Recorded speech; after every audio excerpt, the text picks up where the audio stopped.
সম্মানীয় সঞ্চালক আমার ছোট ভাই সমীরণ, বিস্তারিত আমি আপনাদেরকে বলবো না, শুধু বলবো যে এসআইআর চাপিয়ে দেওয়া হয়েছে। এসআইআর যেটা করা হচ্ছে, একজনের ভোটারের নামও যদি বাদ যায় তাহলে আমাদের নেত্রী মমতা ব্যানার্জি বলেছেন তিনি গণ আন্দোলন করবেন।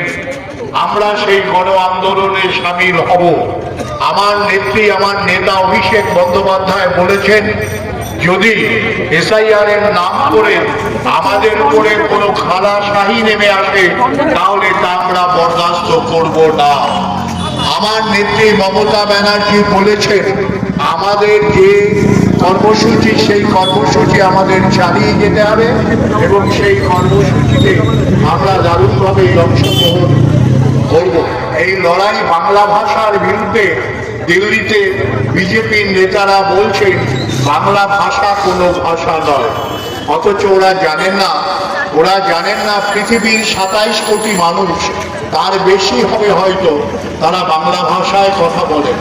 বাংলা ভাষা পৃথিবীর 5ম বৃহত্তর ভাষা।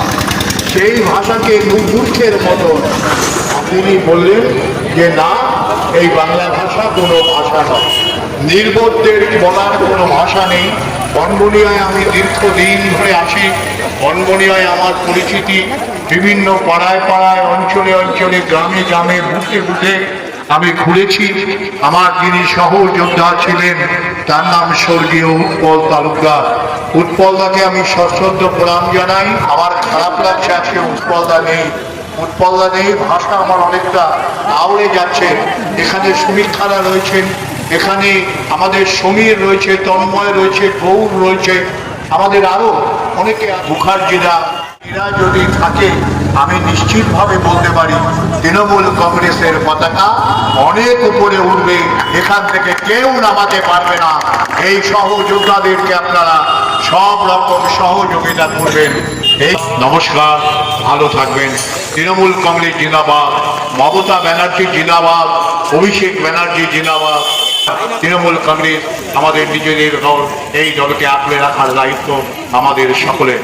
জয় হিন্দ, বন্দে মাতরম, তৃণমূল কংগ্রেস জিন্দাবাদ।